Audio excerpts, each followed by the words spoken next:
Okay, I guess we're ready to go. Thank you all for choosing to be here tonight, even after John said that he was going to be gone. But I certainly don't have the wealth of knowledge that he has, but surely I can get through one class without. And I'm going to play a video for 10 minutes of it, so it's going to make it a little bit easier. So I guess we'll look at lesson 2. There was part of some of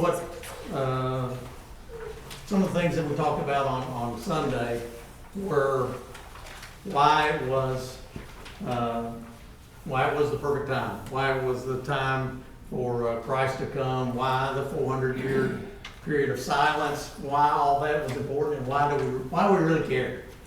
Why do we really care about these 400 years that the Bible gives us very little information about? Donna Ray, why do we really care? Because we're nosy.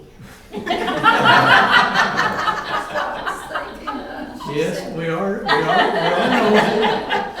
We want to know what was going on. We want to know, what had changed between Malachi. We know Malachi ends. Things are not good, as we've studied about in our class. The priesthood has gone to pot. Corruption is everywhere. Lots of bad things have been happening, and then there is this period of silence for approximately 400 years, where there's no prophecies, no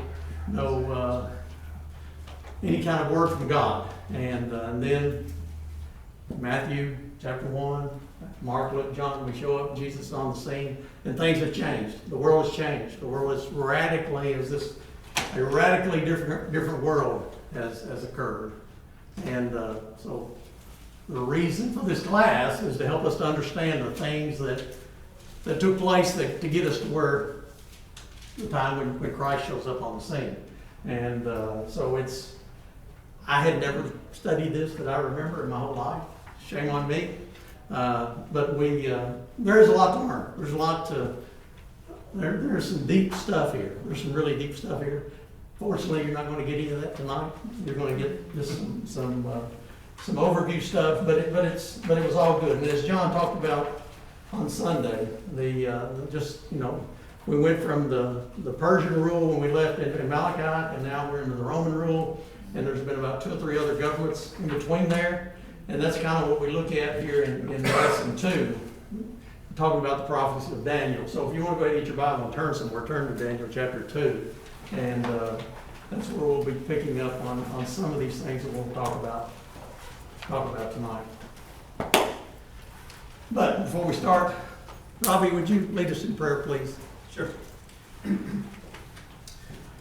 Our dear Father in heaven, we are so blessed to be at this place safely tonight. We're just so blessed with the ones here, and we're just looking forward to learning the time period between the 2 Testaments, New and Old Testament. We just pray that we gain further knowledge of your word, and we just put things together, connect the dots, and we just be more useful in our service to you and to help others. And we're just so thankful Mickey taking upon himself to help us tonight learn a little bit more about this. And we just ask you to be with those in our congregation that may be sick or they're traveling, and just be with them.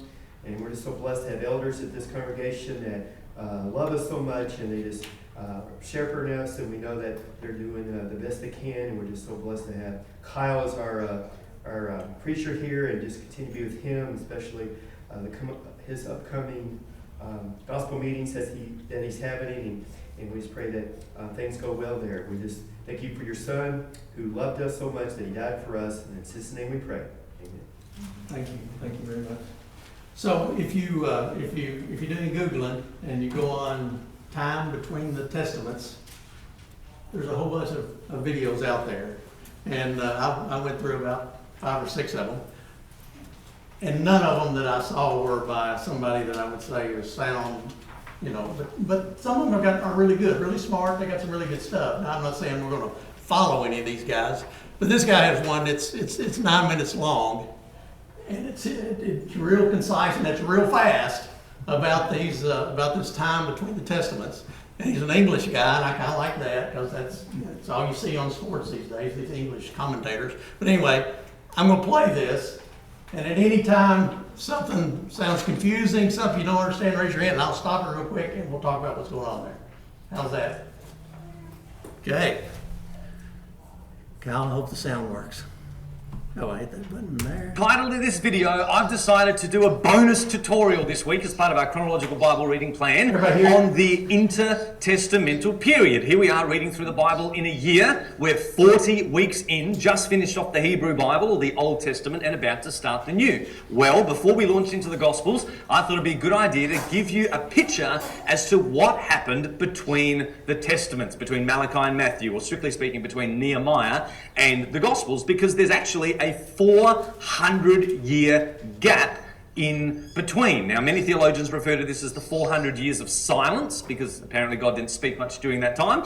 But it wasn't 400 years of nothing, all right? It wasn't 400 years of peace and quiet. A lot of stuff happened on the ground there in Jerusalem and with God's people in Judah over those 400 years. And this comes as no surprise to us. After all, Daniel had some very specific prophecies about what would happen after the first wave of returnees came back. So I thought I'd give you a bit of an idea as to what that 400 years looks like, because everything that happens there helps to shape the world that Jesus is born into. It helps sets the stage for the coming of John the Baptist and Jesus there in Matthew. All right, so I hope this is helpful. I'm going to be as general and as quick as possible. Here we go. As I said, there's basically 400 years, okay, between Malachi, Matthew, or Nehemiah and Matthew, and there's essentially four major political powers relevant to God's people. Firstly, the Persians, then the Greeks, okay, then Jewish independence for about 100 years, and then the Romans come onto the scene, and of course that's when Jesus was born. So let's start. Okay, stop right there. So everybody's. So Daniel tells us this. If you in John on page 7, we see the identification of the four kingdoms in your booklet, and we'll look at those here in a minute. But this is the periods that we're talking about. When we left the class out there with Malachi, we were in the Medo-Persian Empire. As y'all remember, the Persians were in control. We'd already been through the Babylonian Empire. And so he talks about these, the Babylonian, the Medo-Persian, the Greek, and then the Roman. So those are the four kingdoms he's talking about. And all those are found in Daniel and in a few chapters in Daniel. So this is kind of what this guy's kind of leading us to here. Any questions on that? With the Persians. The Persians, of course, were in charge with Ezra and Nehemiah, and they ruled for about 200 years. In fact, Nehemiah, the book of Nehemiah, finishes about halfway through that 200-year reign. And part of their legacy with God's people is actually fairly positive. They treated God's people pretty well, let them go back and rebuild the temple, of course, and allowed people, if they wanted to return from Babylonian captivity to go back to the Promised Land. But one of the outcomes of them treating God's people well, except for that little hiccup with Mordecai and Esther and He-Man, okay, or He-Man. One of the outcomes of treating them well is that there remained a big Jewish diaspora, a big scattering of God's people throughout the Babylonian Empire, people who just decided not to come back. Persians treating them well, why would we want to go back to Judea and start all over again? Okay, so a lot of people didn't go back. But that's basically the legacy, in large part, of the Persian rule. Now, Okay, so we remember that from our class. That's exactly what happened. Some of y'all were in the class. I'm trying to kind of make sure you fit the pieces in.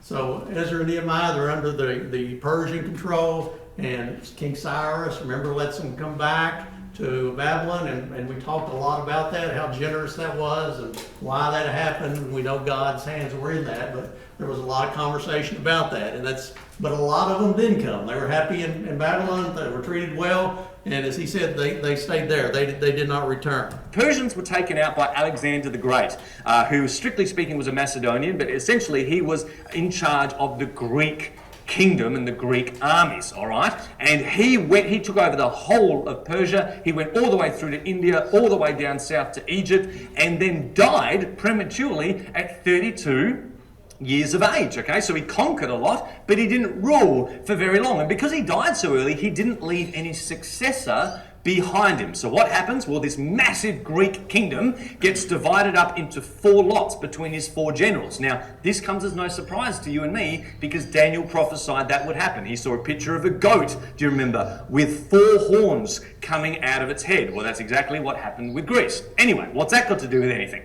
Well, basically, 2 of those Greek kingdoms, okay, are on the border of Judah, all right? For the first 120 years, God's people are led by the Greeks based in Egypt or Alexandria. They're called the Ptolemies, all right? And they treat God's people really well. 120 years, they look after Judea, they let them worship God, worship at the temple, do their sacrifices, they inculcate them with Greek culture, give them a value for philosophy, Aristotle, Socrates, Plato, those type of guys. And it's in that era that synagogues begin to emerge. Why? Because God's people now value learning. They value philosophy. And that's what synagogues are. They're basically places of learning. Rabbis, okay, teachers of the law and scribes. They're really elevated now in Jewish society, mainly because of the emphasis of Greek culture and philosophy and that type of thing. All right, so the Greeks had a real influence on God's people, and of course the Greek language spread over that time. So that's the Ptolemies. The Greeks who were Ptolemies, they looked after God's people, and they even translated the Hebrew Bible down there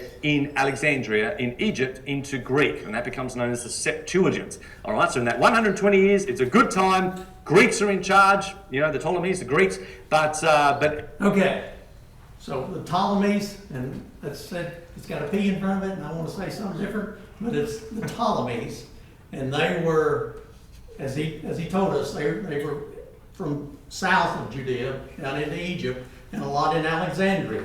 And you hear a lot about Alexandria, and there were lots of Jews who were in Alexandria. When Christ came, there were there were 3 big populations of Jews: Jerusalem and Alexandria was one of them, and the other one was, somebody help me, was it? I had it in my head, I can't remember where it's at. But a big part of the Jews were down in Egypt, in Alexandria, and as he just said, that's where we talk about the Septuagint. That's where the Septuagint, where the Hebrew Bible was translated into Greek, and that happened down in Alexandria because it's where all the Jews were, and it was important to them. Another thing that came up that John mentioned is you see the word in this Hellenism a lot. And anybody got a definition for the word Hellenism? Greek culture. Just Greek language or Greek culture. So when you see that word, that just means that the Greeks had, that was the language of the day. This whole territory that Alexander the Great conquered, they were Greek. It was a Greek culture, and it's called Hellenistic. And you'll see both of those terms used for what was going on when Alexander was there. So Alexander died at 32, and I didn't know that, at a very young age. He had made no succession plans. So, matter of fact, his child, Alexander II, was not born yet when he died. He was born a few months after that. And so these 4 rulers that were his generals took over different areas, and one of them took over this Ptolemy. And he'll be telling us the other one about the Seleucids. And the Seleucids were north in Syria, just north of Jerusalem, and the Ptolemies were south. And a lot of what happens in Daniel is about the bickering that takes place between those 2 groups of people. But, so we had the Babylonians, then we had the Persians, then we had the Greeks by Alexandria, and now we've got this divided, we're starting to have this divided bunch of folks around Jerusalem, and then finally the Romans come in. All's going well. However, then the second, one of those other kingdoms, takes over Judea, and they're called the Seleucids. Still Greek, kind of, okay? But they're called the Seleucids, and they do not treat God's people well at all. There's a guy there in charge for 30 years. He massacres 40,000 Jews. He makes Hebrew worship illegal. So he does the very opposite of what the Persians and the Greeks had done previously. Makes circumcision illegal and punishable. All right? He burns the scriptures, and it comes to a tipping point when he one day takes a pig into the holy place on the altar and sacrifices a pig inside the temple. I mean, could anything be worse than that? Well, the Jews have had enough of this, and there is a grassroots revolt against this Greek Seleucid Empire. Okay, so let me summarize. We had the Persians, then we had the Greeks, sometimes good, sometimes not good, and now we have 100 years of Jewish rule. The guy who led that is a guy called Maccabees, Judas Maccabees, and it's over that time where again the Jews are finally in charge of their own politics. All right, great. They can worship at the temple. This guy becomes high priest, but he also becomes king. All right, and he's not a Davidic king, but anyway, they basically start to mix religion and politics there again in Judah and Jerusalem. And it's in this time that political parties begin to emerge, like the Pharisees and the Sadducees and the Essenes. All right, there's theological groups who study the scriptures because of their Greek background, but they're also now involved in politics because the Jews themselves are in charge. So all those classes of people that you see in the New Testament come about in this 100 years. Well, as good as it is being in charge of their own land again, Judas Maccabees is not the Messiah. He is not the promised king. The great restoration of Israel, it looked like it was promising, but it wasn't what the prophets had promised. And basically, God's people go into civil war at the end of 100 years, and Rome, their neighbor, comes in to dispel it and to bring peace. A guy called Pompey, a commander for Julius Caesar, comes in and basically makes Judah Roman in about 63, 64 BC. All right? So the Persians were in charge, then the Greeks, good and bad, then the Jews themselves were in charge, but now 60 years before Christ, the politics of Judah and Jerusalem, and of course that area now in Latin, what the Romans spoke, is not Judah anymore, it's called Judea. Okay, so now we're going to see the word Judea. The whole area is called Palestine. Okay, that's a Roman Latin term used.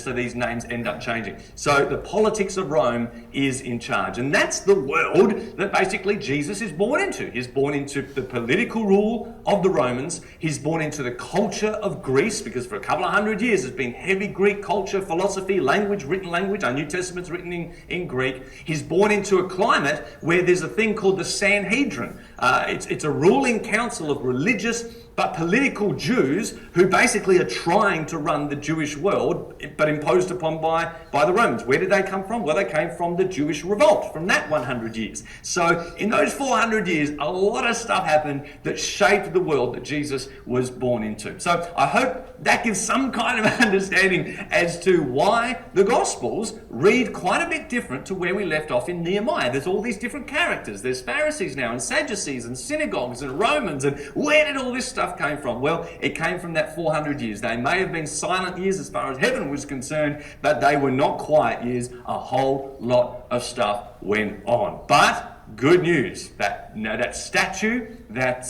what's his name, Nebuchadnezzar had seen, of those different kingdoms, okay, where you had the Babylonians, Nebuchadnezzar, then the Persians, then the Greeks, now the Romans.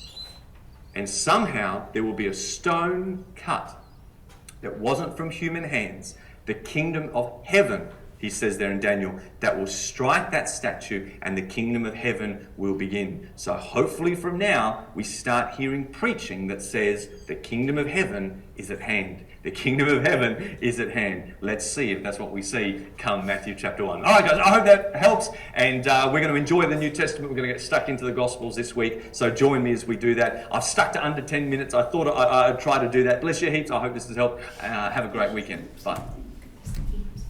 That's pretty fast. That was good. I mean, in 10 minutes, where are you going to learn that much?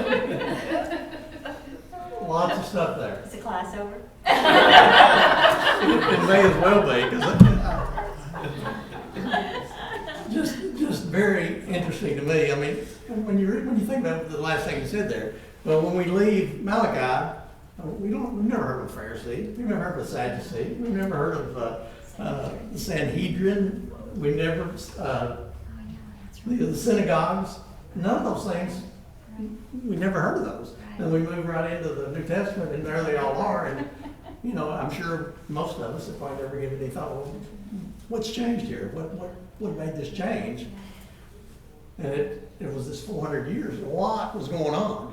God wasn't speaking directly to folks like he had before through prophets and other things, but certainly his hands were certainly behind what was going on. And I, so there's a lot there to learn. And I'm sure John knows the history of all those different groups and their leaders, and I don't know all those. Don Alexander said that he had taught this before, so he may help us. I said I was going to ask you about it. So, any questions on that before we kind of look at a little bit of Daniel here? Okay, so let's turn to Daniel chapter 2.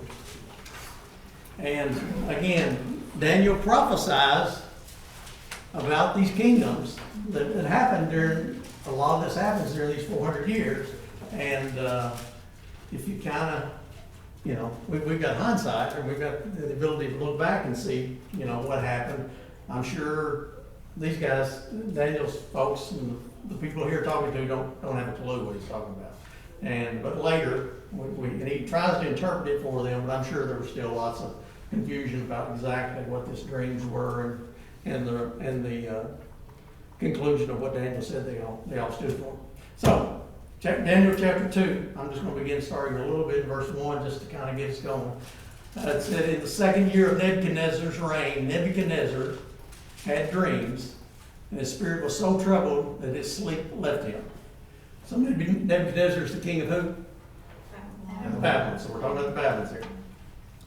The king gave the command to call the magicians, the astrologers, the sorcerers, and the Chaldeans to tell the king his dreams. So they came and stood before the king, and the king said to him, I've had a dream, and my spirit is anxious to know the dream. Then the Chaldeans spoke to the king in Aramaic, O king, live forever. Tell your servants the dream, we will give the interpretation. So he calls all these astrologers and magicians and sorcerers in, and they're ready. They're saying, okay, well, king, live forever. What was the thing that they didn't like about he was about to tell them? He had to tell him what he dreamed. Yeah. They wanted just to try to interpret, but he wanted, you tell me the dream and tell me the interpretation as well. I want to see both sides of this. And how did they react to that? They said they couldn't do it. Said, you're asking for something that's impossible. This can't be done. But he, in verse 5, the king answered and said, the Chaldeans, my decision is firm. If you do not make known the dream to me and its interpretation, you will be cut in pieces and your houses will be made an ash heap. So, pretty tough guy. I mean, he wanted to have his dream told what it was and then interpreted and what it actually all meant. And so he sends out his folks to round up all the magicians and sorcerers and to put them to death. And verse 12, for this reason the king was angry, very furious, and gave the command to destroy all the wise men of Babylon. So we're familiar with that story. He sends them out. They're going to go destroy everybody. And said in verse 13, so they began killing the wise men, and they sought Daniel and his companions to kill them.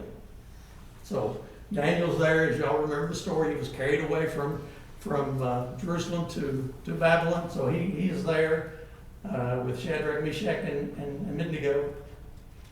And so then Daniel hears what's going on. He doesn't want anybody else killed. He prays to God in verse 20 through 23 and says, God, help us here. You're in control. This is some verses we often read when we talk about who's really in control of the world. And I think these are great verses to remember.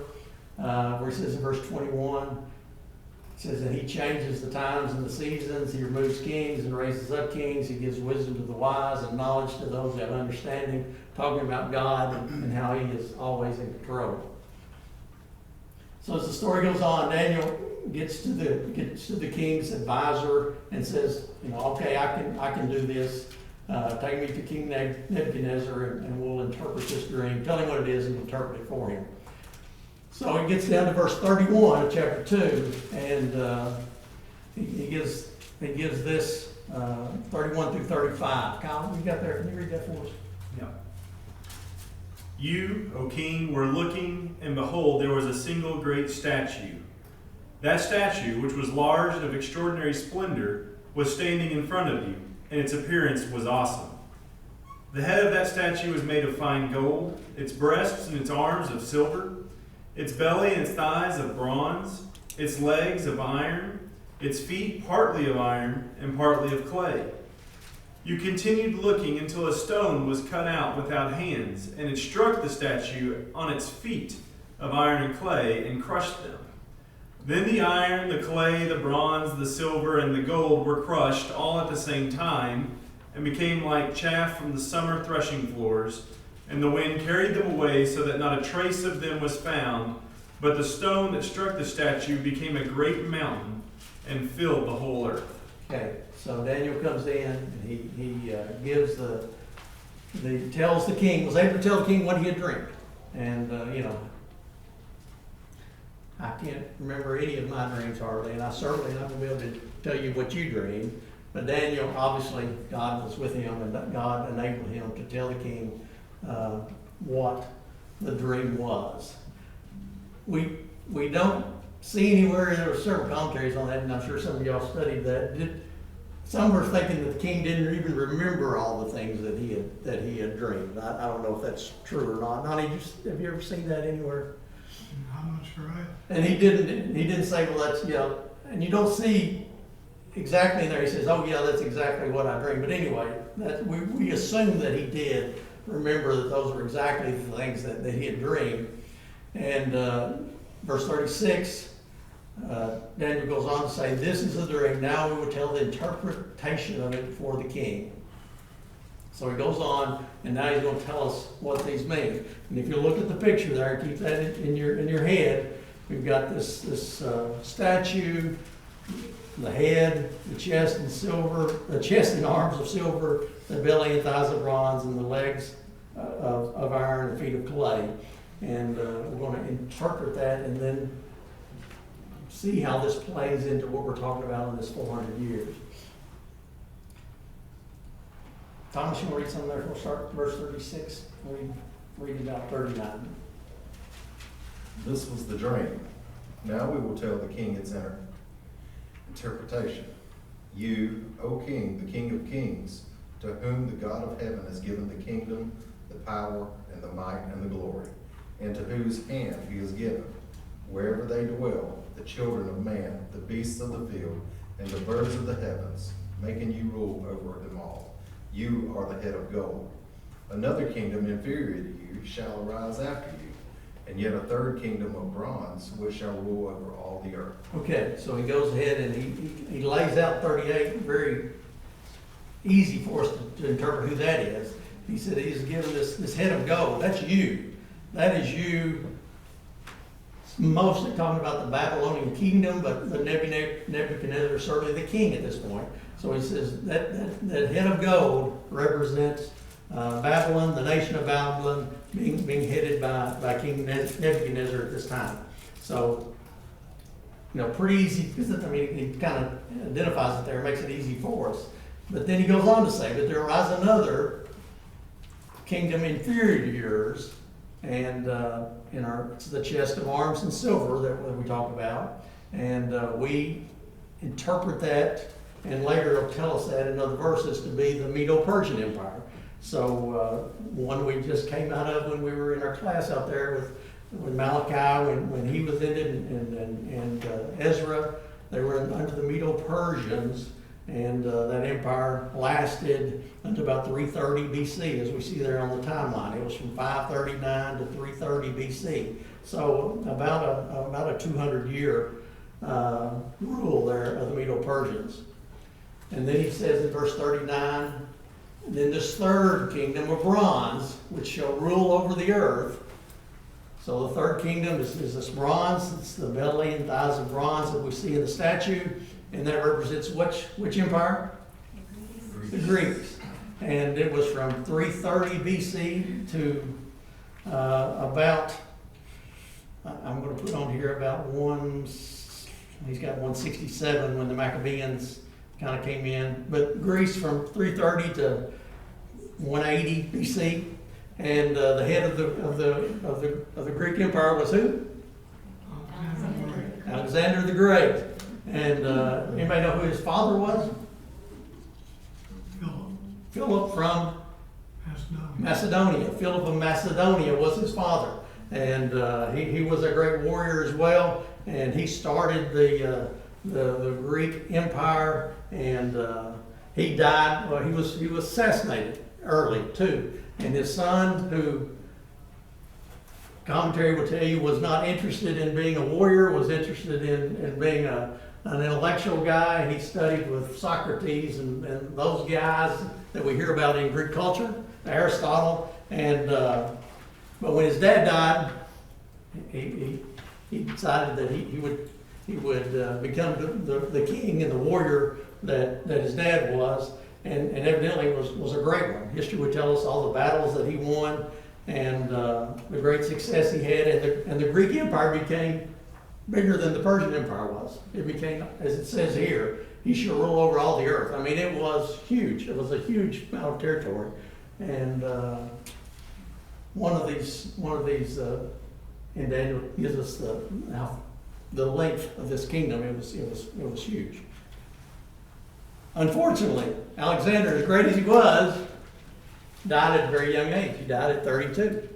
And when he died again, no successor, nobody to take over, but he had such a large empire, and he had 4 generals who were in each territory, and they kind of became the ruler in those areas.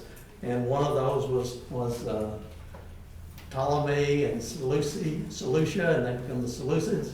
And then there was 2 more that I can't remember the names right this minute, but we'll get to them later. So here we're at verse 39. We've got down to the Greeks, and they shall rule over all the earth. Okay.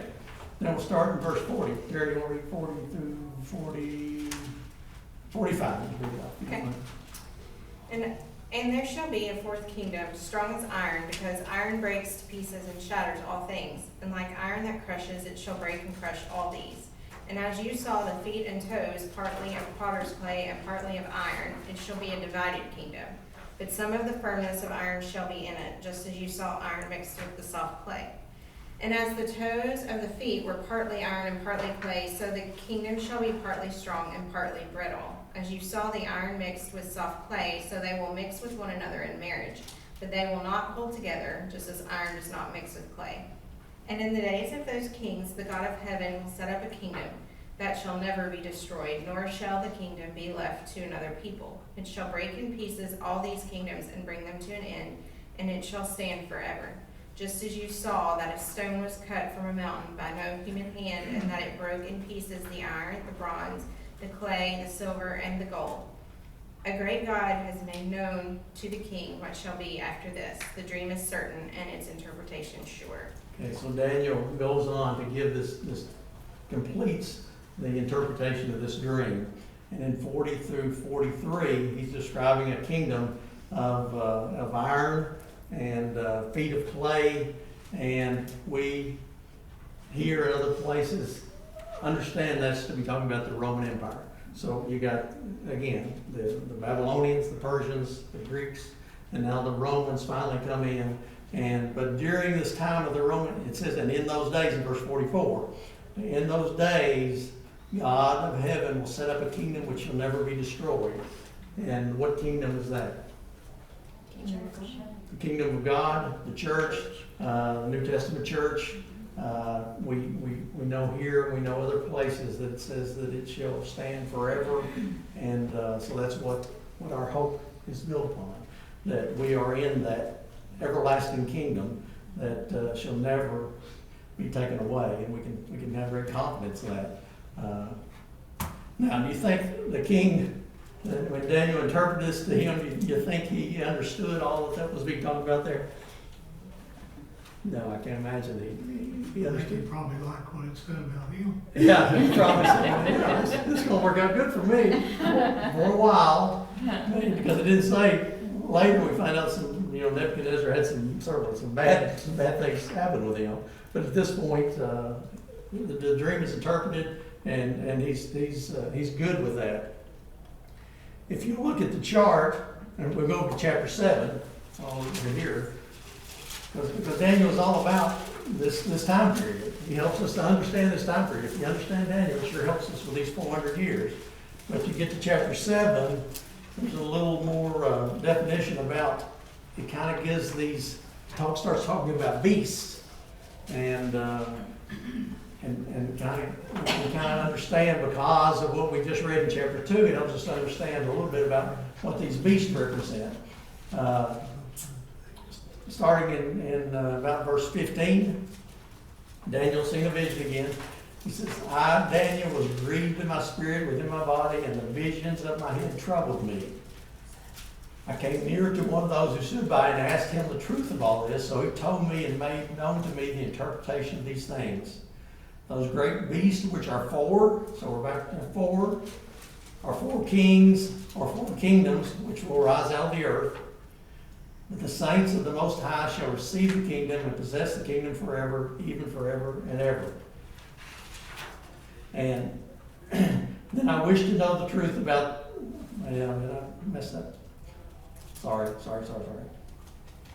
I went too far. That's the second interpretation. Go to, get in chapter 7, starting verse 2. So Daniel spoke, saying, I saw in my vision by night, and behold, the four winds of heaven were stirring up the great sea, and the four great beasts came up from the sea, each different from the other. The first was a lion, and you've seen there on our illustration, Babylon is depicted as a lion, and had eagle's wings. I watched till its wings were plucked off, and it was lifted up from the earth and made to stand on 2 feet like a man, and a man's heart was given to it. Exactly what that is meaning, I am not sure. Dr. Moore will help us with that. Verse 5, and suddenly another beast, a second, like a bear. And so the Medo-Persian Empire is depicted as a bear there. It was raised up on one side and had 3 ribs in its mouth between its teeth. And they said thus to it, arise and devour much flesh. And after this I looked, and there was another, like a leopard. So a leopard is the depiction of the Greek Empire, which had on its back 4 wings of a bird. The beast also had 4 heads, and dominion was given to it. And so, remember what we talked about Greek, Alexander just exploded and took over the whole world, and it talked about how quick that happened, like a leopard. But it also talked about the 4 heads, and dominion was given to it, that when he died, that his whole empire was split up amongst 4 of his governors, or 4 of his generals. And we think that's what Daniel's prophecy is talking about there. In verse 7, after this I saw in the night visions, and behold, a 4th beast, dreadful and terrible, exceedingly strong. Again, we're talking about the Roman Empire here. Had huge iron teeth. It was devouring, breaking in pieces, and trampling the residue with its feet. It was different from all the beasts that were before it, and it had 10 horns. And it gets to talking about these horns, and I'm thinking that was the different Caesars. Somebody will have to tell me with that. Don, is somebody that studied that? Or are we talking about different Caesars there, different rulers of Rome? I thought that. Okay. Kyle, you got any help there? I know. It's okay. We're okay here. So on the chart again, the head of gold represented by the lion, the chest, the arms, the bear, the belly, the leopard, and the legs, this Roman Empire. And again, the time frame there, you can see the Babylonian Empire was roughly 626 to 539. You know, that's not hardly 100 years. The Persian was, as we talked about, almost 200. The Greek, until the Roman Empire came, was looks like 270 plus years there. And then in 63 BC, that's when the Romans came in, and Pompey is the ruler. And again, there was a revolt there. The Maccabees were trying to take over, and they did. But finally, because of all the political fighting going on there, Rome came in and squashed that and took over as the government at that time. So in 63 BC, up until the time of Christ, Rome was in control, and for several decades after that, the Roman Empire is the empire that's standing. It's it's interesting, and I've heard this many times, there's not very many empires that have lasted over a couple hundred years. And how long has the United States been in existence? So, I'm not a prophet, but it certainly gives us time to think about that a little bit. Questions, thoughts on any of that? I've got a note here from a commentary that the vision that Nebuchadnezzar had, he was more of a physically minded, carnally minded man, and so the statue was kind of the glittery metals and kind of awesome statue to see, something somebody would want to look at, and so his vision was more physical, like the way, from the perspective of the way the world sees these kingdoms, is that they're great and powerful and somewhat indestructible, but then Daniel's vision is a little more terrifying, and that's more from God's perspective or a spiritual perspective that sees that as these empires get bigger and bigger, they're more and more opposed to God and his people. Yeah. So and we certainly can see that with, I mean, these Chaldeans that we've studied about, they're just ruthless people. There's not much morally good about them, except for Cyrus letting the children of Israel come back to Jerusalem. I mean, in their history, there's lots of they're just very tough, mean people, and certainly Daniel wasn't that way, and he would have looked at it much differently, certainly, than Nebuchadnezzar would have looked at it. Hickey, Yes, sir. I think it's interesting that in chapter 2, verse 4, where you mentioned the Chaldeans came to the king in Aramaic. From there through chapter 7, verse 28, which is really covering all of that prophecy and so forth. All of that text was in Aramaic. Okay. And when Christ comes into the world, Aramaic's a very common language that the Jews use. Okay. I don't know what all the significance of that is, but that's the only, when you're looking at the Old Testament and what it was written in, Right. you know, you've got this section in here that's in Aramaic.